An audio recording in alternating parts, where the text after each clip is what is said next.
अब ये बताया, जैसे मैंने आपको बताया कि हम लोग जा रहे हैं 10th चैप्टर की तरफ। इसको बोलते हैं केंद्र तथा उनकी यंत्र रचना, कि ये सेंटेंस काम कैसे करते हैं, उनकी यंत्र रचना क्या है, उसके बारे में बताएंगे। डॉक्टर सहज जी कहते हैं ये बहुत ही इंपॉर्टेंट चैप्टर है, इसको कम से कम 2 बार पढ़ना। ये बहुत बड़ा चैप्टर है, आपकी किताब में कम से कम 30-40 पेजेस का चैप्टर है, 15-16 पेजेस का तो इंग्लिश किताब में भी चैप्टर है ये। लेकिन कहने का मतलब क्या है, हमें बहुत ही उसकी समरी देखनी है, क्योंकि हमारे पास ज्यादा समय नहीं इस 2 दिन के कोर्स में। लेकिन जो उसके मेन पॉइंट्स हैं हम जरूर उसको 1 घंटे के अंदर कवर करेंगे, अगले 1 घंटे में। तो इस अध्याय की शुरुआत एक काल्पनिक परिस्थिति से करते हैं डॉक्टर सहज जी, कि समझो एक काल्पनिक सिचुएशन एक्सेप्ट यानी इमेजिन करो आप, क्या कि एक इंसान अपनी ऑफिस के टेबल पर एक पत्र पढ़ रहा है। अब ये किताब लिखा गया था 1976 में, तभी वो पत्र पढ़ रहा था। आजकल का जमाने में ऑफिस में बैठेगा तो क्या पढ़ेगा, यहाँ तो ईमेल पढ़ेगा, यहाँ तो व्हाट्सएप मैसेज पढ़ेगा, ज्यादा करके ईमेल पढ़ेगा। बड़े बड़े एग्जीक्यूटिव रहते हैं अपने ऑफिस में बैठे रहते हैं, ऐसा लैपटॉप सामने पड़ा है और ईमेल को पढ़ते रहते हैं। कुर्सी में बैठकर उसकी टांगे हिल रही हो, उसकी टांगे होते हैं लोग हिलाते हैं, बैठे भी हैं पत्र भी पढ़ रहे हैं, और ऐसे क्या कर रहे हैं टांगे, ये टांगे हिलाना किसका लीकेज है? हाँ शिवनंदन, एम का लीकेज है।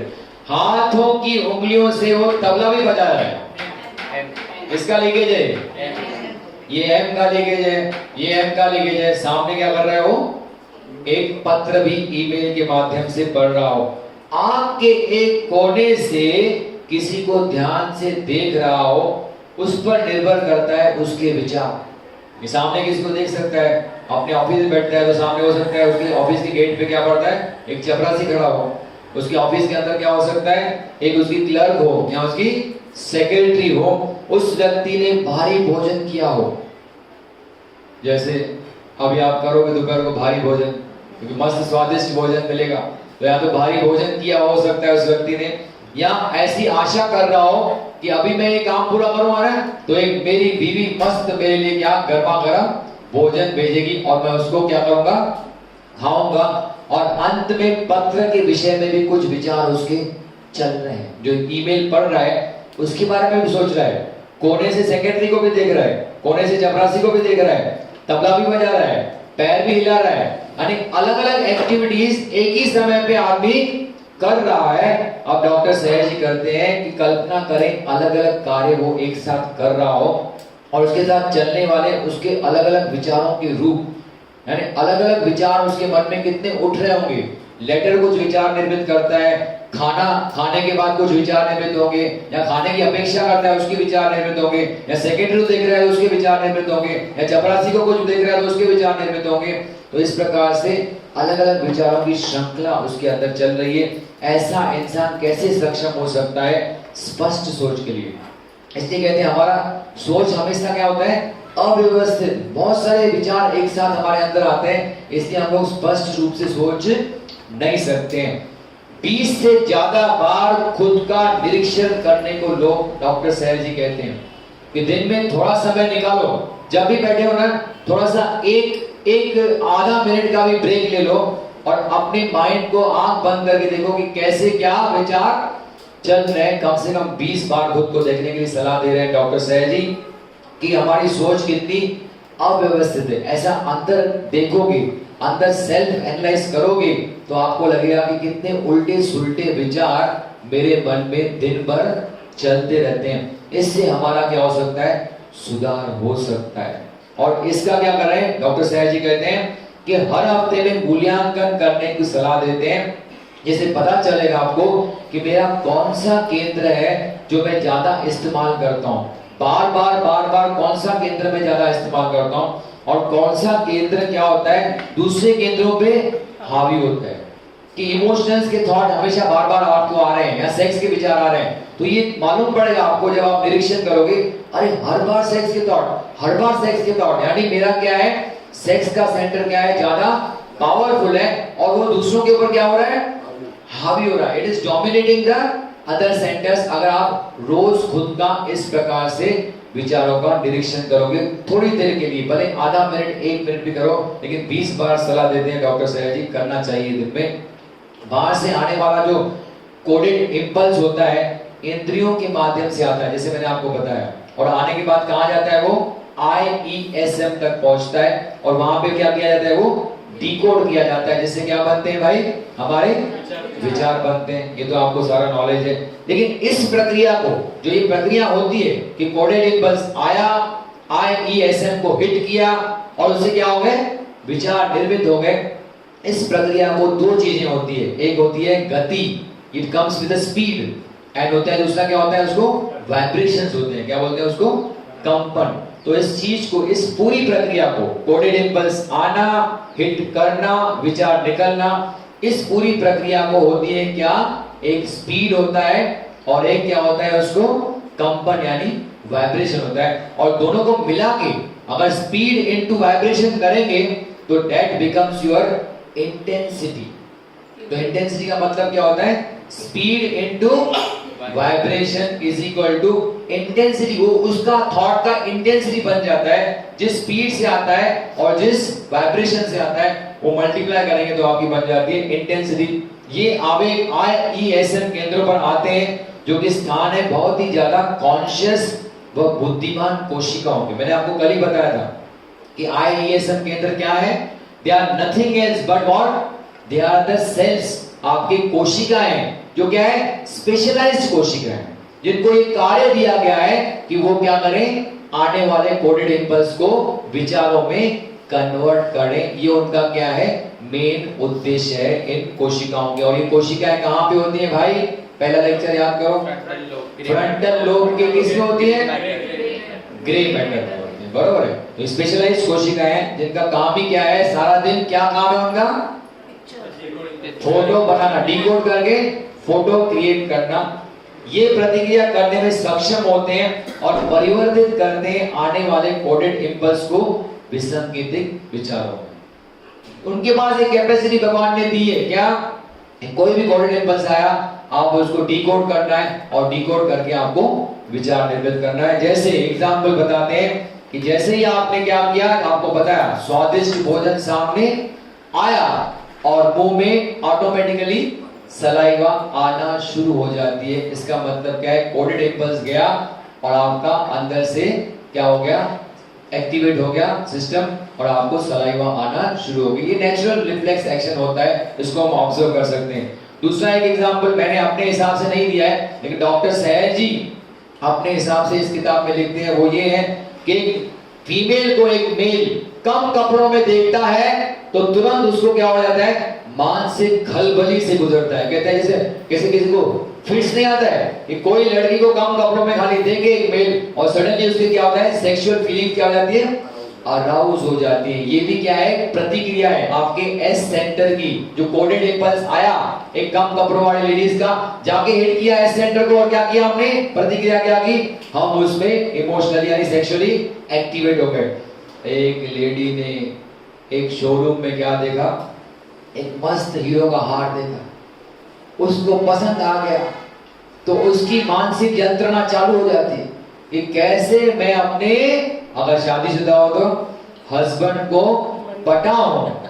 रुपेश भाई शादी नहीं किया है ना अभी तक झंझटों में नहीं हो तो ये तो कहने का मतलब क्या है, उसके मन की यंत्र रचना शुरू हो जाती है कि कैसे मैं, ये तो मुझे बहुत पसंद आया, कितना अच्छा हार लग रहा है, हीरो से जड़ा हुआ हार, I want this necklace by any means. तो उसके क्या करेगी, उसके मन में क्या सोचेगी, कैसे मैं अपने हस्बैंड को पटाऊं कि मुझे ये हार वो खरीद के मेरे बर्थडे पे मुझे गिफ्ट लेके दे। अपने आप ये क्या होती है, प्रतिक्रिया होने लगती है जब बाहर से कोडेड इंपल्स हमारे अंदर जाते हैं और किसको टकराते हैं भाई, IESM को टकराते हैं।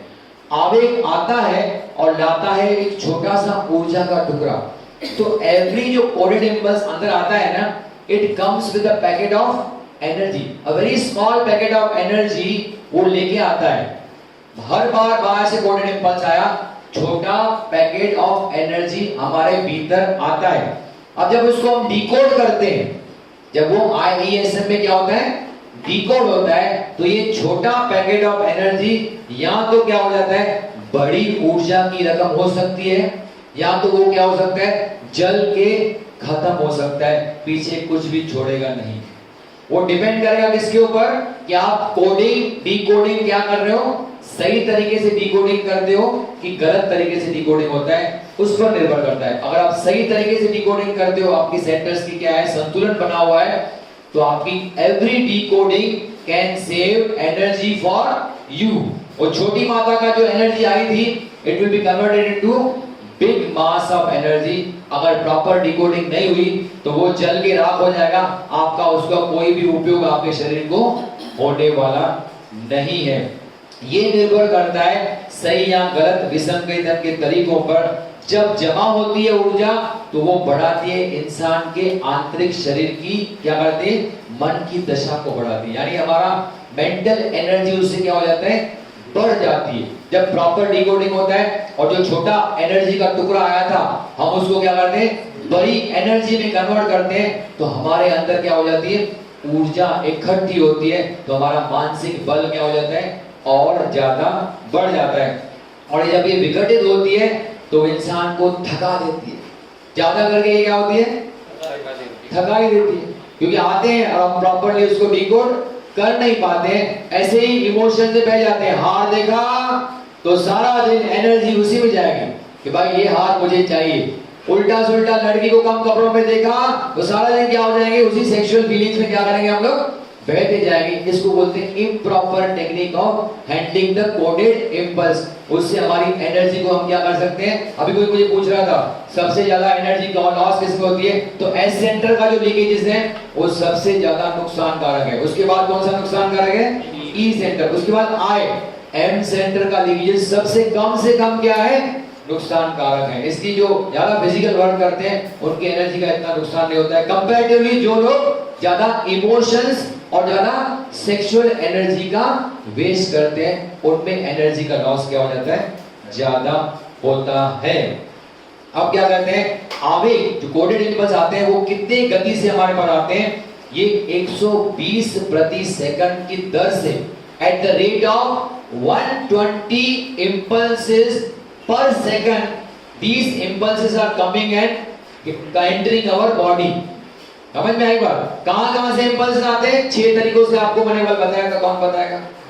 There are 6 ways of impulses coming from outside। कौन से हैं, 5 senses, magnetic। पहले कॉमन बताओ ना, पहले कॉमन, 3 कॉमन क्या है, 5 senses, भोजन और श्वसन। उसके बाद 3 अनकॉमन क्या है, मैग्नेटिक, इलेक्ट्रिक एंड कॉस्मिक। तो ये अलग अलग प्रकार के इंपल्सेस हमारे पर आते हैं, कितने रेट पे, 120 इंपल्सेस प्रति सेकंड। और अगर हमने उसको राइट डिकोडिंग किया तो इससे क्या होगा, ऊर्जा बल जमा होगी, जिसको हम क्या कहते हैं, इसको कहते हैं प्लस रिजल्टेंट इंटेंसिटी।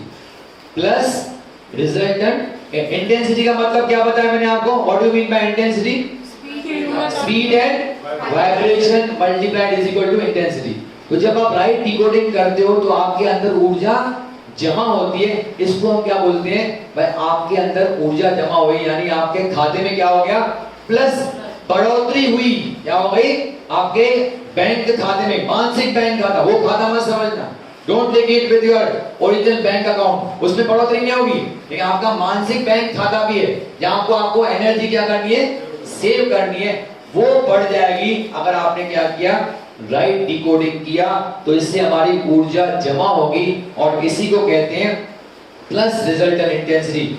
गलत तरीकों से विसंकेतन किया, ऐसे ही सेक्स के थॉट्स में बह गए, ऐसे ही इमोशंस के थॉट में बह गए और राइट डिकोडिंग नहीं किया तो उससे क्या हो जाता है, ऊर्जा का विघटन होता है, यानी ऊर्जा जमा नहीं होती। और उसको क्या लेबल किया गया है, क्या बोलते हैं उसको, minus resultant intensity. Right decoding ऊर्जा जमा plus resultant intensity, wrong decoding ऊर्जा का खत्म होना, यानी क्या बोलते हैं उसको, आपका मानसिक बैंक अकाउंट में क्या हो गया, अभी नेगेटिव बैलेंस आ गया, पॉजिटिव के बदले क्या हो गया, नेगेटिव बैलेंस आ गया। यह ऊर्जा कहां पे जाके जमा होती है, ये IESM केंद्रों में ही इकट्ठी होती है। यानी ऊर्जा जमा होने का स्थान क्या है, अगर हम उसको बचाते हैं, अगर हम राइट डिकोडिंग करते हैं तो where this energy is saved, it is saved in the IESM की कोशिकाओं में ही ये ऊर्जा जमा की जाती है। और जब तक बड़ी मात्रा में प्लस या माइनस बल इकट्ठा नहीं किया जाता उस इंसान में कुछ खास नहीं पाया जाता। अब मुझे कुछ पूछ रहा था ब्रेक के दौरान कि आपका सेक्शन 2B डेवलप हो गया है। मैं बोला भाई नहीं, मैं अभी तक CCS तक ही नहीं पहुंचा हूं तो सेक्शन 2B कैसे डेवलप होगा, उसको समय लगेगा। कहने का मतलब क्या है कि अंदर में ऊर्जा जमा हो रही है, लेकिन जब तक एक प्रॉपर क्वांटिटी में आपने ये ऊर्जा जमा नहीं की ना, तब तक बाहर से आपको उस व्यक्ति में कुछ बदलाव दिखेगा नहीं। एक बार राइट क्वांटिटी में जमा हो गई ना, फिर बदलाव दिखने सामने वाले में शुरू हो जाएंगे। वो अंदर से बदलाव अनुभव कर पाएगा, लेकिन बाहर वाले लोग उसमें बदलाव अनुभव नहीं कर पाएंगे जब तक राइट अमाउंट में ऊर्जा अंदर जमा नहीं होती। जब ये संचय यानी ऊर्जा का जमा होना 1 Z योगा यूनिट तक पहुंचता है। What do you mean by Z yoga unit बताएंगे आपको, अभी बताएंगे। ये एक माप करने का तरीका है Z योगा ये किताब का, उसको नाम दिया है क्या, 1 Z योगा यूनिट पहुंचता है। तब ये संचित बल यात्रा करता है एक खास नस के माध्यम से, नाड़ी जिसको कहते हैं, जिसको क्या नाम दिया गया है, सुषुम्ना नाड़ी कहते हैं। और ये पहुंचता है बारी बारी खंड 2, 3 और 4 में। इसे ही क्या कहते हैं, कुंडलिनी शक्ति का जागरण कहते हैं। तो कुंडलिनी कब जागृत होती है, कुंडलिनी जागृत करने के लिए हमको अंदर कितनी ऊर्जा जमा करनी पड़ेगी भाई, 1 Z योगा यूनिट। जब आपने हर टाइम क्या किया, प्रॉपर डिकोडिंग करते गए और अपनी मानसिक बैंक खाते को बढ़ाते गए और जब वो स्तर पहुंचता है कहां पे, 1 Z योगा यूनिट, तब आपकी क्या हो जाएगी, कुंडलिनी शक्ति जागृत होगी। और ये एनर्जी कहां पे बचती है, जमा कहां होती है, IESM में। और कुंडलिनी कहां रुकी पड़ी है भाई, कुंडलिनी क्या है, ऐसा कहते हैं ना स्पाइनल कॉर्ड है। आपने डॉक्टरी साइन देखी है, डॉक्टरी साइन 2 सांप है ऐसा, और बीच में क्या है, एक वो है ना पैसेज है। तो ये जो बीच का पैसेज है वो क्या है, सुषुम्ना नाड़ी है। और ये जो आजू बाजू में सांप है उसको क्या बोलते हैं, ईड़ा और पिंगला। कहते हैं हमारे शरीर में 72,000 क्या है, हठयोग वाले कहते हैं 72,000 नाड़ियां हैं। उसमें से 3 प्रमुख नाड़ियां हैं। नाड़ियां म्हणजे हॉलो ट्यूब चैनल, जिसके माध्यम से कुछ ना कुछ बहता है। यहाँ तो उससे ब्लड बहता है, यहाँ तो उनसे नर्व इंपल्स बहते हैं। नर्व्स को भी नाड़ियां कहते हैं, ब्लड वेसल्स को भी नाड़ियां कहते हैं, एयर ट्यूब्स को भी नाड़ियां कहते हैं। ऐसे सब ट्यूब्स जो भी हमारे शरीर में है उसको क्या नाम दिया है हठयोग वालों ने, नाड़ियां। यानी वो एक चैनल है जहां से कुछ ना कुछ क्या होता है, बहता है। वैसे 3 प्रमुख चैनल है हमारे इधर, कौन से हैं, ईड़ा, पिंगला और सुषुम्ना। ईड़ा पिंगला से तो नॉर्मली जाता है, सारे इंपल्सेस कहां से जाते हैं, ओडेड इंपल्सेस यहां से जाते हैं, ईड़ा पिंगला से ऊपर जाते हैं ब्रेन में। लेकिन जिस समय पे आपका एनर्जी सेविंग इतना ज्यादा हो जाएगा, कितना, 1 Z योगा यूनिट, तब जो सुषुम्ना का मार्ग जो नॉर्मली क्या रहता है, बंद रहता है, वो खुलना शुरू होता है। और जो कुंडलिनी आपके मूलाधार चक्र के बाजू में सोई पड़ी है, वो एनर्जी जमा होने की वजह से अब उसको उठना पड़ता है। किससे भाई, नींद से जाग, क्योंकि अब हमारे अंदर क्या हो गई है, एनर्जी जमा हो गई है। और यहाँ पे जाओ तो बड़े बड़े आश्रम में कहते हैं आ जाओ 7 दिन, हम आपकी कुंडलिनी शक्ति को क्या करते हैं, जागृत करते हैं। और फिर आपकी कुंडलिनी क्या हो जाएगी, ऊपर उठ जाएगी और आप क्या हो जाओगे, पहुंच जाओगे। 7 दिन में होता नहीं भाई। यहाँ पे कहते हैं कि बरसों से जब आप अपना अभ्यास करोगे तब जाके ये राइट अमाउंट ऑफ एनर्जी आप अंदर सेव करोगे, तब जाके फोर्स होना पड़ेगा कुंडलिनी को क्या उठने के लिए। उसको कहते हैं कुंडलिनी शक्ति अभी क्या हो गई, जागृत हो। और डॉक्टर सहजी पार्ट 2 में कहते हैं क्लियरली कि कोई भी योग अभ्यास काम नहीं करता है जब तक आपके शरीर में क्या हो गई, कुंडलिनी शक्ति जागृत न हो जाए। तो first aim is to have amount of energy saved, कितना, 1 Z योगा यूनिट का एनर्जी आपको सेव करना है। उससे आपकी कुंडलिनी जागृत हो जाएगी। जब कुंडलिनी जागृत होकर ऊपर उठेगी तो धीरे धीरे क्या करेगी, आपके सेक्शन 2, 3 और 4 को धीरे धीरे वो क्या करेगी, खोलते जाएगी। सुषुम्ना मार्ग से ऊपर जाएगी और इस प्रकार से आपके सेक्शन धीरे धीरे बाद में क्या हो जाएंगे, खुलेंगे। लेकिन सेक्शन 2 भी खोलना है तो उसके लिए पहला क्या करना पड़ेगा, हासिल कुंडली शक्ति की जागृति होनी चाहिए। उसके लिए क्या करना पड़ेगा हमको? राइट डिकोडिंग करना पड़ेगा हर एक कोडेड इंपल्स को, जिससे क्या होगा कि हम एनर्जी को सेव कर पाएंगे। एनर्जी सेव होगी आपकी आईएसएम में, और ये आपका अंदर का एनर्जी जब बढ़ जाएगी तो आपकी कुंडली शक्ति जागृत हो जाएगी। तो इसके लिए क्या करना पड़ेगा? Right decoding. और राइट डिकोडिंग का मतलब क्या है कि I should be in harmony with E and S. I अकेला कुछ नहीं कर सकता है जब तक उसको क्या नहीं मिलेगा? ई और एस का सपोर्ट नहीं मिलेगा। तो इस प्रकार से एक एग्जांपल देते हैं यहाँ पे। समझो आय केंद्र को होती है तीव्रता कितना होती है? आपको मैंने बताया था पहले लेक्चर में, क्या बोला था? आय की तीव्रता कितनी होती है? +2 -2। अब यहाँ पे हम यूनिट्स पे लेंगे, वहां पे जैसे ऐसा रेशियो बताया था आपको मैंने कि +2 या तो -2। तो एक्चुअल यूनिट्स क्या होते हैं उसको? +2000 या तो फिर -2000। अगर आय की +2000 -2000 है तो ई की कितनी हो जाएगी? आपको बताया था +4 -4, दैट मींस +4000 एंड -4000। तो एस की कितनी होगी? +8000 -8000। तो ई एम की कितनी होगी? +2000 या तो 0। नेगेटिव होती नहीं। इतना क्लियर होगा कॉन्सेप्ट? वो शून्य तक गिर सकती है लेकिन माइनस हो नहीं सकती।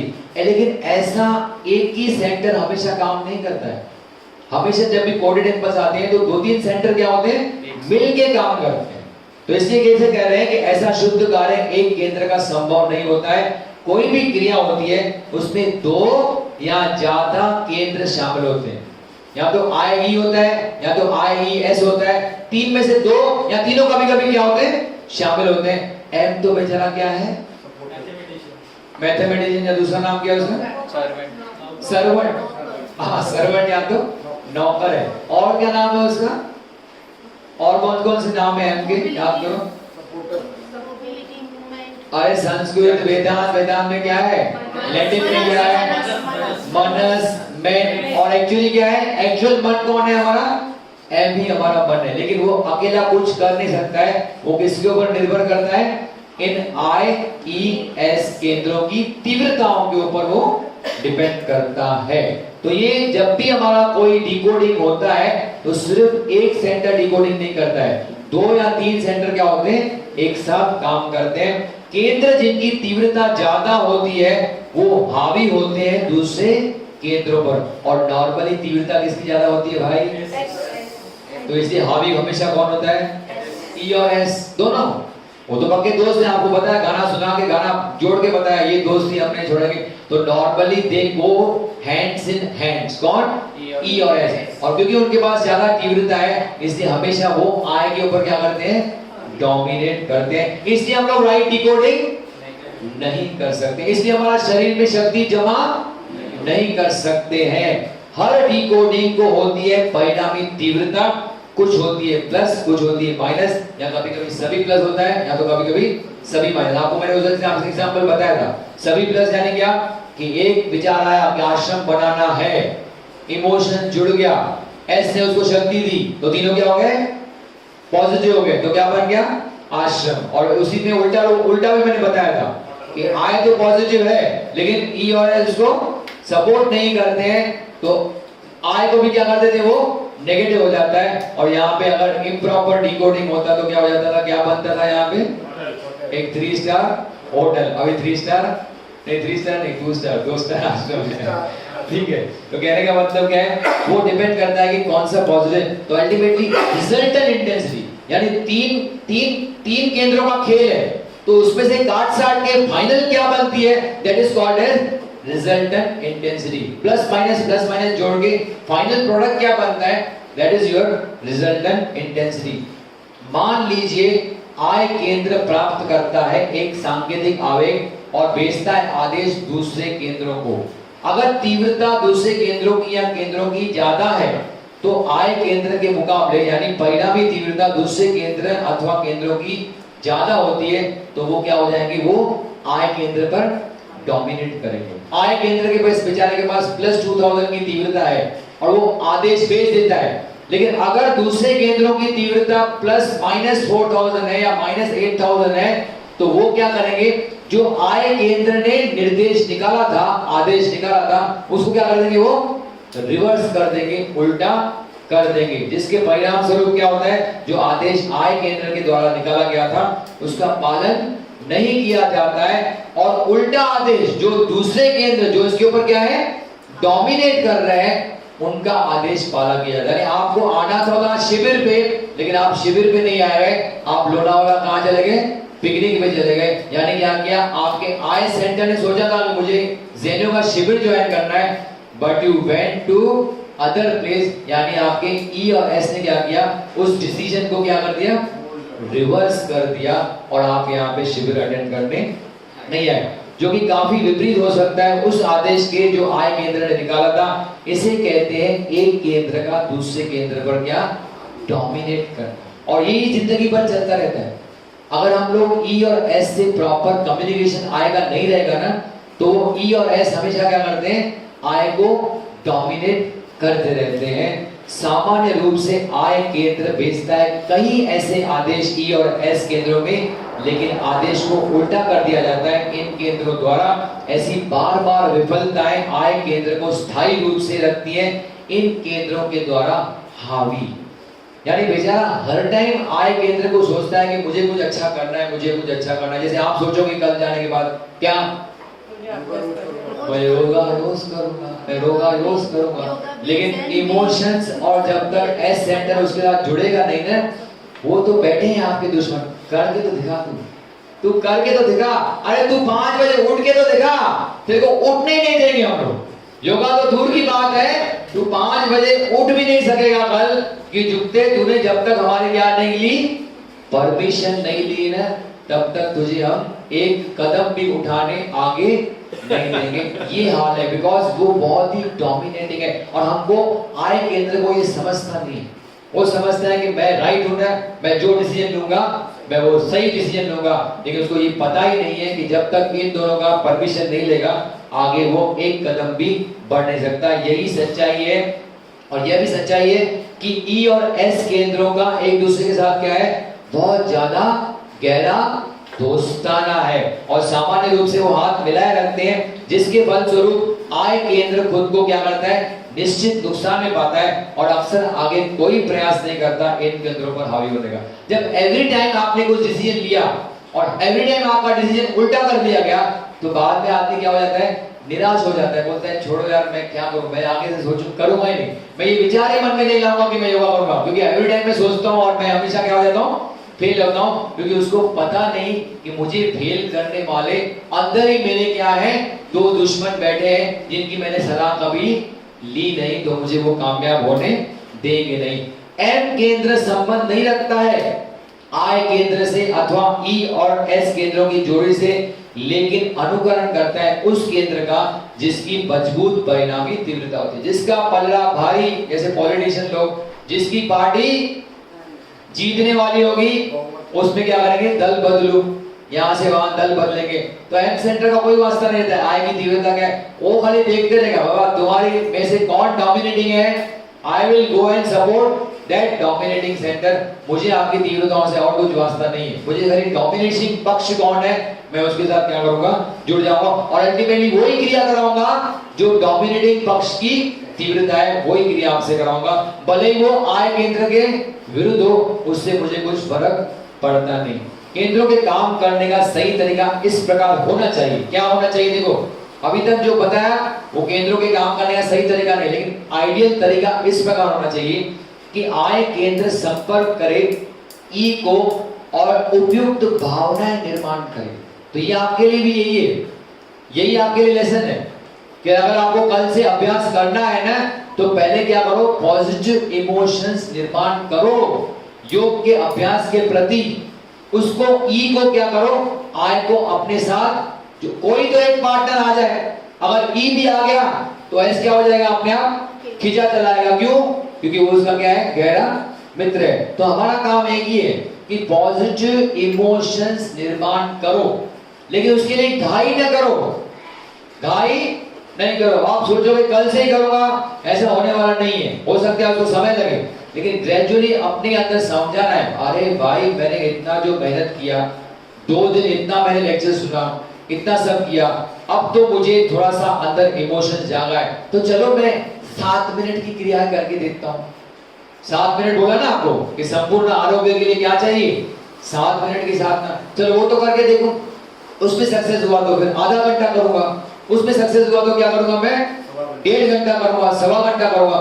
धीरे धीरे टप्पे टप्पे में बढ़ाना है। इसीलिए कहते हैं डॉक्टर सैनी, नींद को कम करना है तो टप्पे टप्पे में करो, खाने को कम करना है तो टप्पे टप्पे में करो, घाई में नहीं करो।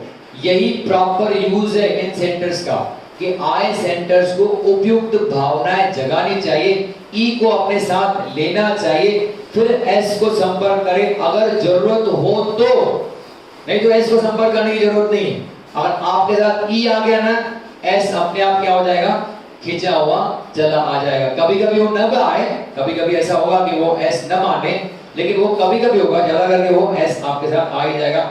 फिर एम अंजाम देता है उस कार्य को, क्योंकि ई का गहरा दोस्त होता है, एस वो तुरंत क्या करता है, स्वीकृति देता है। चल मेरा दोस्त आ गया ना, तो मैं भी क्या है तुम्हारे साथ जुड़ जाऊंगा और मैं तुम्हारे साथ तुमको सपोर्ट करूंगा। ऐसा अगर आय केंद्र आदत बना देगा तो अपने आप ई और एस हमेशा आय से पूछेंगे कैसे कार्य करें, दुश्मन बन के उसका विरोध नहीं करेंगे।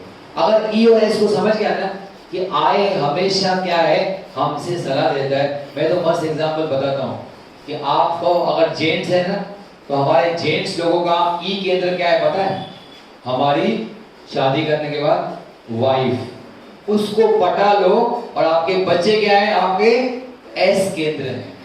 तो एक बार वाइफ को पटा लिया ना, तो बच्चे क्या है, अपने आप आपके साथ हो लेंगे और आपके डिसीजन जो लेंगे ना, उसमें कभी विरोध नहीं होगा। और आपने सोचा अरे छोड़ो वाइफ को क्या सलाह देनी है, वो तो मान ही जाएगी, ऐसा टेक इट फॉर ग्रांटेड लोगे तो फिर घर ही खत्म हो जाएगी। जॉन सर ने अपने वाइफ को मस्त क्या किया, इस क्षेत्र में लेके गए और धीरे धीरे इतना उनके साथ सपोर्ट करती है उनको उनकी मैडम कि आज उनके साथ कंधे से कंधा मिलाकर उनके वर्ग उनको सपोर्ट के साथ देती है। क्यों? क्योंकि अपने इमोशनल केंद्र को अपने साथ उन्होंने जोड़ दिया। जब मैं प्लॉट लेने वाला था, आपको क्या बताऊं, प्लॉट मैंने मन डिसाइड कर दिया था कि मैं लेने ही वाला हूं ये, लेकिन घर में बात बताई नहीं थी। एक दिन मैडम को इधर लेके आया उस आश्रम में और उसको ऐसे ही कहा, क्या, अरे देख सामने एक प्लॉट पड़ा है, उसको बेचना है। अरे वाह, प्लॉट पड़ा है, बेचना है, तो ये खरीदोगे? और अगर खरीदोगे तो उसमें मुझे एक वेस्ट ओपन रूम दोगे? तो फिर जरूर खरीदो। हाँ ना, तो मैं बोलूँगा जरूर खरीद। हम तो देखो वेस्ट ओपन क्या, एक रूम क्या, तो 2 रूम ले। इसलिए हम लोग ने रूम उस तरफ रखा है, क्या कर रहा है, वेस्ट ओपन। तो उसको मैंने प्रॉमिस किया, जब ई पट गई तो फिर कौन बचाएगा? बच्चे तो अपने आप आ ही गए, बच्चों ने कभी कुछ आड़ा अटकाया नहीं, और इस प्रकार से हम आश्रम ले पाए आराम से और किसी का विरोध नहीं हुआ। तो इस प्रकार से क्या करना है, ई को अपने पक्ष में लेना है। तो जेंट्स लोग समझ लो, आपका ई क्या है, आपकी वाइफ। वाइफ लोग समझ लो, आपका ई क्या है, आपका हस्बैंड। उसको पटा लिया तो एस केंद्र जो आजकल के थोड़े खतरनाक बच्चे हैं 21 सदी के, वो आपके साथ क्या हो जाएंगे, अपने आप जुड़ जाएंगे। मुसीबत ये है कि आय वरिष्ठ है और उसे लगता है कि जरूरी नहीं है कि ई और एस से मैं सलाह लूं, और इस पर ई और एस क्या हो जाते हैं, नाराज हो जाते हैं। अरे तेरे को दिखता नहीं हमारे पास कितना पावर है, हमारे पास पावर है, तुझे हिला के रख देंगे और तू हमारी सलाह नहीं देता है। उस पर कोई भी नाराज हो जाएगा। किसके पास भी पावर हो और उसके बाद आप उसकी सलाह लो ही नहीं, उसकी सलाह के बिना आप काम करने की शुरुआत करो। हमने जब यहाँ पे काम शुरू किया तो हमने यहाँ के जो एमएलए हैं आदरणीय खदूरे साहब, उनको जाके पहले नमन किया कि बाबा आपके क्षेत्र में हमको काम करना है, आपकी छत्र छाया होगी तो हमें कोई हिला नहीं सकता। और वो ही हुआ। लोगों को तो कभी कभी इतना भी लगता है कि खदूरे साहब इस डॉक्टर रामनानी का क्या है, इसमें पार्टनर है, तो कोई आंख उठा के हमारे आश्रम की तरफ देखता नहीं तो कितने हर्डल्स आ सकते हैं। गांव में एक आश्रम बनाना हो ना तो इजी नहीं होता है, लेकिन वहां के जो बॉस है उसको क्या किया, हमने अपने पक्ष में ले लिया, तो कोई रुकावट आई नहीं। इसलिए आय को ये समझना है कि I can not neglect my emotions, तो आई हैव टू टेक, क्या करना है, परमिशन लेनी है। और हर बार वो आदत बनाएगा ना परमिशन, तो बाद में तो ई और वस बने, बोल मेरे आका हम आपकी क्या सेवा करें, आपके साथ हमेशा लगे रहेंगे। इसलिए आजकल मैं जो आय का डिसीजन लेता हूं, कभी इमोशंस और एस सेंटर मेरी रुकावट आता ही नहीं। जो सोचता हूं वो कर हो ही जाता है। क्यों? क्योंकि ई और एस का विरोध होता ही नहीं है। एक बार आपने क्या किया, आदत बना ली, लेकिन आदत नहीं बना ली और उनको आपने क्या किया, निग्लेक्ट किया, तो फिर आपको वो कोई काम करने देंगे नहीं। उदाहरण के रूप में बताते हैं कि अगर 1500 तीव्रता के साथ आय केंद्र एक आदेश निकालता है बिना ई और एस को संपर्क किए, तो क्या होगा? वो इमीडिएटली क्या करेंगे उसका, क्योंकि उनके सलाह नहीं ली, तो वो नेगेटिव हो जाएंगे। नेगेटिव हो जाएंगे यानी आय हो जाएगा -2000 और ई हो जाएगा -2000 और एस हो जाएगा -4000। तो उनकी तीव्रता कितनी हो जाती है भाई? -6000। अब उसकी तीव्रता कितनी है? 1500। वो बेचारा 1500 पे बैठा है और ये दोनों मिलके क्या हो गए? -6000। एम क्या करेगा? एम क्या करेगा? Ideally -6000 plus 1500 should become 4500। लेकिन एम केंद्र की मेन विशेषता क्या है कि वो पॉजिटिव को भी क्या कर देगा, नेगेटिव में कन्वर्ट कर देगा। इस प्रकार से आपका टोटल माइनस रिजल्टेंट इंटेंसिटी कितना हो जाएगा? -7500। एक डिसीजन निकाला था, उसको प्रॉपर्ली सलाह नहीं ली, तो आपकी इंटेंसिटी क्या हो गई? माइनस में चली गई। और आय केंद्र अगर थोड़ा सा सावधानी ले और थोड़ा सा भी ई को अपने साथ जोड़ लेता तो क्या होता? एस भी शायद जुड़ जाता। तो ये जो -7500 थी ना, वो +7500 हो सकता था अगर आय को ई और एस का क्या मिलता था? सपोर्ट। तीव्रता उतनी होती थी, लेकिन सपोर्ट मिलने से क्या है, वो भी पॉजिटिव होते थे, तो सब मिलके पॉजिटिव हो जाते थे। इसको बोलते हैं पॉजिटिव रिजल्टेंट इंटेंसिटी। और उसी को डॉक्टर सहज जी कहते हैं कोई भी पाप कर्म, कोई भी पुण्य कर्म होता नहीं है। पुण्य कर्म यानी क्या? आपकी रिजल्टेंट इंटेंसिटी क्या है? पॉजिटिव है और आपके केंद्र क्या है? हार्मनी में। जब भी आपके केंद्र हार्मनी में होंगे, एक दूसरे को सपोर्ट करेंगे ना, आप जो भी कर्म करोगे वो क्या करोगे? पुण्य ही होगा। और जब भी आपके केंद्र क्या है? असंतुलित हैं, आपस में झगड़ा कर रहे हैं, तो जो भी कार्य करोगे वो क्या हो जाएगा? वो पाप कर्म ही कहलाया जाएगा। क्योंकि आप राइट कार्य करोगे ही नहीं, क्योंकि आपको ई और एस राइट कार्य करने देंगे ही नहीं। भले ही आपका आय केंद्र कितना भी उच्च विचार रखता हो, ई और एस केंद्र उसको राइट कार्य करने नहीं देंगे। तो दैट बिकम्स योर पाप कर्मा। और अगर दोनों तीनों साथ में मिलके काम करते हैं तो आप जो काम करोगे वो क्या हो जाएगा? अच्छा ही होगा और उसको पुण्य कर्म। तो पाप कर्मों को आजकल भूल जाओ। पाप कर्म और कुछ नहीं है, आपकी नेगेटिव रिजल्टेंट इंटेंसिटी यानी केंद्रों का आपस में गैर समझ, यही पाप कर्म है। और केंद्रों का आपस में समझदारी, यही क्या है? आपका पुण्य कर्म है। तो कोई भी क्रिया विधि हो, एक कोडेड इंपल्स आया, उसको डिकोड करने के लिए कितना समय लगता है भाई? 1/12 हिस्सा पल्स बीट से ज्यादा नहीं लग सकता। अब यहाँ पे पल्स बीट का कॉन्सेप्ट आता है। पल्स बीट का मतलब क्या होता है भाई? क्या होता है? हाँ ना, 1 मिनट में हमारी हार्ट ऑन एन एवरेज कितना बार दौड़ती है, धड़कती है? 72 पल्स बीट। यानी पल्स बीट 1 मिनट 60 सेकंड्स में कितने होते हैं पल्स बीट? 72 पल्स बीट होते हैं। तो यहाँ पे क्या बता रहे हैं? 1/12 ऑफ अ पल्स बीट इतना समय लेता है। एक कोडिंग और डिकोडिंग की क्रिया को कितना समय लगता है? यानी एक पल्स बीट में कितने विचार उत्पन्न होते हैं? सोचो कितने विचार होंगे? 12 प्रति पल्स बीट। पल्स बीट का मतलब क्या होता है? 0.8 सेकंड। क्योंकि देखो 60 सेकंड में क्या है? 72 स्ट्रोक्स होते हैं, तो 1 सेकंड कितना हो जाएगा? 0.8 pulse beat is equal to 0.8 second. तो एक पल्स बीट में कितने विचार निर्मित होते हैं भाई? 0.8 सेकंड में 12 विचार प्रति पल्स बीट। एक सामान्य इंसान आमतौर पर लापरवाही से सोचता है 12 विचार एक पल्स बीट के रेट पर। इस प्रकार से हम जागने के घंटों के दौरान वो सोचता है 12 × 72 × 60। एक घंटे में कितने विचार आते हैं? 12 एक पल्स बीट में। अब उसको मल्टीप्लाई करो 60 मिनट्स के लिए, और 60 मिनट्स में कितने पल्स बीट होते हैं? 60 सेकंड्स में कितने पल्स बीट होते हैं? 72। तो ऐसा मल्टीप्लाई करेंगे तो इतने विचार 1 घंटे में आदमी सोचता है। कितने विचार यहां पे लिखे, कितने? 51,840, क्योंकि प्रति पल्स बीट कितने विचार आते हैं? 12 विचार। अगर आप लापरवाही से सोचते हैं तो 12 विचार प्रति पल्स में। 12 कोडेड इंपल्स को हम क्या करते हैं? डिकोड करके 12 विचार एक पल्स बीट में निर्मित करते हैं। लेकिन इसको कम करने का तंत्र है और वो फॉर्मूला डॉक्टर सहल जी ने हमको दिया है। क्या है वो फॉर्मूला भाई? EBSTS के सतत लागू करने से विचारों की संख्या को पर्याप्त रूप में हम क्या कर सकते हैं?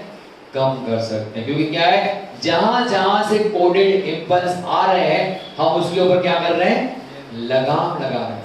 जो हमारी गति श्वसन की 18 प्रति मिनट थी, अब उसको हमने क्या कर दिया? 12 कर दिया। जो हम 3-3, 4-4, 5-5 बार खाना खाते थे, अब हमने क्या किया? उसको एक बार खाना खाया, उतने कोडेड इंपल्स कम आए। तो इस प्रकार से हम विचारों की श्रृंखला को क्या कर सकते हैं? EBSTS लागू करने से इस श्रृंखला को जो रेट है 12 प्रति पल्स बीट, उसको हम क्या कर सकते हैं? कम कर सकते हैं। सालों के समर्पित अभ्यास से अगर आय केंद्र हमेशा आदत बना ले E और S केंद्रों से सलाह लेकर काम करने की, तो हर एक विसंकेतिक विचार प्राप्त करता है बहुत ज्यादा प्लस परिणामी तीव्रता।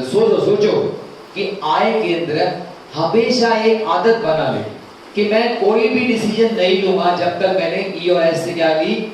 सलाह नहीं ली। तो जब भी आप कोई भी डिकोड करोगे विचार, तो क्या होगा? उससे आपकी एनर्जी क्या हो जाएगी? सेव हो जाएगी। बिकॉज E और S हमेशा आय को क्या करेंगे? सपोर्ट करेंगे। तो हमेशा आप क्या रहोगे? Plus resultant intensity. ऐसा आपका मानसिक बैंक खाता क्या होते जाएगा? बढ़ते जाएगा। मानसिक बैंक खाता इसकी एंट्रीज करते जाता है। जैसे जैसे आपने प्लस प्लस जमा करते रहे ना, तो आपका मानसिक बैंक खाता उसकी एंट्रीज करते जाता है। और जब धन कुछ स्तरों पर पहुंचता है, या तो प्लस या तो माइनस, खाते को वर्गीकृत किया जाता है तो एडिशनल खातों में। एक होता है सामान्य खाता, लेकिन जब आपका बैंक अकाउंट में पैसा ज्यादा बढ़ जाता है, फिर आप क्या करते हो? उसको फिक्स डिपॉजिट में रख देते हो। उसमें क्या आता है? इंटरेस्ट क्या आता है? ज्यादा आता है। तो इसी प्रकार से ये उसको फिर हमारे गुरुजी ने बनाई है 3 श्रेणियां: श्रेष्ठ श्रेणी, श्रेष्ठतर श्रेणी और क्या होता है? श्रेष्ठतम श्रेणी। तो जब खाते को वर्गीकृत किया गया किसमें? श्रेष्ठतर में। और जब और ऊंचे स्तर पे पहुंचता है तो उसको हम बोलते हैं श्रेष्ठतम श्रेणी। तो श्रेष्ठतर और श्रेष्ठतम श्रेणी क्या होती है वो यहाँ पे बताया। जब सामान्य खाता दिखाता है बाकी रकम 1.5 करोड़ आवर्तन इकाइयां। अभी आपने को मैंने क्या बताया कि एक कोडेड इंपल्स को राइट डिकोडिंग किया तो इसको कितना आपको बचा सके हम लोग? कि वो प्लस 1500 था, प्लस 2000 था IE, और S कितना था? प्लस 4000। तीनों को जोड़ दिया यानी कितना हो गया? 7500 यूनिट्स। तो ऐसे 7500 यूनिट्स या ऐसे ही 6000 यूनिट्स जब हम प्लस प्लस में जमा करते जाते हैं, और वो जब खाता हमारा पहुंचता है कहां पे? 1.5 करोड़ क्या होते हैं? ऐसे साधारण यूनिट्स, उसको हम बोलते हैं क्या? वो आपका खाता क्या हो गया? नॉर्मल से क्या बन गया? वो श्रेष्ठतर खाता बन गया। और ऐसी बाकी रकम को हम बोलते हैं 1 सुपर यूनिट। तो 1 super unit is equal to how much Shivnandan? 1.5 crore normal units. Normal units 1.5 crore. यानी आपने क्या किया? प्रॉपर सालों के समर्पित डिकोडिंग राइट तरीके से किया, और हमेशा आपका आय केंद्र आपके E और S केंद्रों से क्या रहता है? सलाह लेके काम करता है। तो प्रॉपर डिकोडिंग से आपने एनर्जी सेव किया, और जब एनर्जी इतनी सेव हो गई कि आपके यूनिट्स बन गए 1.5 crore, that is equal to how much? 1 super unit, and that is converted into श्रेष्ठतर अकाउंट। क्या बोलते हैं उसको? अब आपका नॉर्मल अकाउंट नहीं रहा, अब वो क्या बन गया? श्रेष्ठतर हो गया। अब श्रेष्ठतम कब होता है भाई? जब एक खाता इकट्ठा करता है 10,000 ऐसे सुपर यूनिट्स। एक सुपर यूनिट कितना है भाई रुपेश? 1.5 करोड़। 10,000 सुपर यूनिट कितने हो जाएंगे? 15,000 करोड़ आवर्तन इकाइयां, उसको हम बोलते हैं क्या? श्रेष्ठतम खाता। और उसी को क्या बोलते हैं हम लोग? Is equal to 1Z yoga unit. यानी 1Z योगा, आपको मैंने कहा ना 1Z योगा यूनिट क्या के लिए चाहिए? किसके लिए चाहिए हमको? कुंडली शक्ति को जागरूक करना है। तो आपकी एनर्जी कितनी आपको सेविंग करनी है? 1Z yoga unit. तो 1Z yoga unit is equal to how much? 15,000 crore normal units is equal to 1Z yoga unit. ऐसा खाता दिखाता है 15,000 साधारण यूनिट्स परिणामी तीव्रता के, उसको बोलते हैं 1Z योगा यूनिट। जब 2Z योगा यूनिट जमा होते हैं तो इंसान कहां पे पहुंचता है? CCS भी पहुंचता है। यानी अगर आपका टारगेट है क्या? दिल्ली वाले कहां जाना है? दिल्ली पहुंचना है, CCS तक जाना है, तो हमारा टारगेट कितना होना चाहिए कि we have to accumulate how much? 2Z yoga unit. And 2Z yoga unit is equal to 30,000 crore normal unit. या आपके बैंक बैलेंस का, बैंक में क्या होना चाहिए? बैलेंस होना चाहिए। उधर फिजिकल बैंक बैलेंस इतना हो ना हो 30,000 करोड़, हमारे पास शायद पैसा हो ना हो, लेकिन मानसिक बैंक खाते का अकाउंट आपको क्या दिखाएगा? जब 30,000 करोड़, है ना, normal units, that is equal to 2Z yoga unit, तब आप कहां पहुंचोगे भाई? CCS। और 15,000 करोड़ पे कहां पहुंचोगे? कुंडली शक्ति आपकी जागरूक हो जाएगी। अब एक सामान्य इंसान का खाता क्या होता है? छोटा चेतन 3D, यानी छोटा माइनस। क्योंकि हम लोग क्या करते हैं, हमें पता ही नहीं है कैसे हमको सलाह लेके काम करना चाहिए, इसलिए हम लोग इम्प्रॉपर डिकोडिंग करते हैं। सारा दिन E और S क्षेत्र में क्या करते हैं? अपना समय गुजारते हैं, और वो I केंद्र की सलाह मानता नहीं है, और E और S केंद्र हमारे क्या करते हैं? डिसीजंस को क्या करते हैं? उल्टा कर देते हैं। और हम लोग को मौज मस्ती की जिंदगी चाहिए, इसलिए उसी क्षेत्र में रहते हैं। तो इसलिए हमारा खाता दिन भर के अंत में क्या होता है? जितना सुबह शुरू किया था ना, एंड में छोटा क्या हो जाता है? सुबह शुरू किया था 15,000 था हमारे पास, एंड में जाके बचता है 14,000 या 13,500। थोड़ा सा छोटा क्या हो जाता है? घट ही जाता है, बढ़ता उसमें कुछ भी नहीं है, क्योंकि हम लोग प्रॉपर टेक्निक हमको पता नहीं है कि किस प्रकार से हमें डिकोडिंग करना चाहिए। उसके बाद आती है नो मैंस लैंड। अब क्या आती है इसके बाद? CCS तक पहुंचने के बाद कौन सी अवस्था है? No man's land. उसके बाद है सेक्शन 2B। तो अगर नो मैंस लैंड की अवस्था में, जिसको कहते हैं महत्वपूर्ण निश्चित अवस्था की आगे की अवस्था, यहाँ पे फिर से हमको क्या जमा करने पड़ेंगे? 2Z योगा यूनिट्स, और ये जोड़े जाते हैं स्कोर में। इजाफा यहाँ पे सिर्फ प्लस में होता है, फिर कोई पहुंचता है किनारे की दूसरी ओर। यानी अगर आपको सेक्शन 2B खोलना है, जो मुझे कोई प्रश्न कर रहा था, तो उसके लिए आपको कितनी एनर्जी चाहिए भाई? 4Z योगा यूनिट, जिसका मतलब है 60,000 नॉर्मल सामान्य, 60,000 करोड़ नॉर्मल सामान्य यूनिट। ये जब होगा तब आप क्या करोगे? इस क्षेत्र को, जो नदी बीच में बह रही है नो मैंस लैंड को, उसको क्रॉस करोगे। लेकिन CCS के बाद खाते को बढ़ोतरी करना इतना डिफिकल्ट नहीं है, बिकॉज आपका रेशियो क्या बन जाता है अभी? 5:2:1। तो अभी आप क्या करोगे? आपको आदत पड़ गई है क्या करने की? राइट डिकोडिंग की। फिर आप धीरे धीरे क्या करोगे? लेकिन आपको कंसिस्टेंसी लगनी पड़ेगी। ये जो EBS-CS है, आपको नो मैंस लैंड के फेस में भी चालू रखना पड़ेगा। हाँ, मैं CCS तक पहुंच गया, अब मैं क्यों खाने की परहेज करूं, अब मैं क्यों स्लीप के बारे में कंट्रोल करूं, अब मैं क्यों SRP करूं? नहीं, आपको वही मेथड्स क्या करने पड़ेंगे? कंटिन्यू चालू रखने पड़ेंगे, जब तक आपका क्या नहीं होता है? सेक्शन 2B नहीं खुलता है। एक बार सेक्शन 2B खुल गया, फिर आपका जो अभ्यास होगा ना, वो अलग लेवल पे होगा। क्यों? कल आपको मैंने क्या बताया था? ईश्वर साथ में भी है, लेकिन तब आपको एक टेक्निक मालूम पड़ जाएगी क्या? कि आपके फिजिकल बॉडी को, मॉलिक्यूलर बॉडी को फिजिकल बॉडी से डिटैच कैसे करें। फिर आप यहाँ पे बैठ के अनुलोम विलोम और ब्रीदिंग एक्सरसाइज का अभ्यास नहीं करोगे। आप क्या करोगे? आपकी मॉलिक्यूलर बॉडी जाएगी पूरे ब्रह्मांड में, और जाके वहां से क्या करेगी? ज्ञान ग्रहण करेगी और आपको नींद की अवस्था में क्या करोगे, आपका अभ्यास जो डॉक्टर तावरिया जी और सहज जी शायद करते होंगे अपने जिंदगी में, जब वो उस स्तर पे पहुंच जाते हैं कि सेक्शन 2 भी खुल गया है, 3 खुल गया है, फिर आपको यहाँ पे सामान्य अभ्यास करने की जरूरत नहीं है।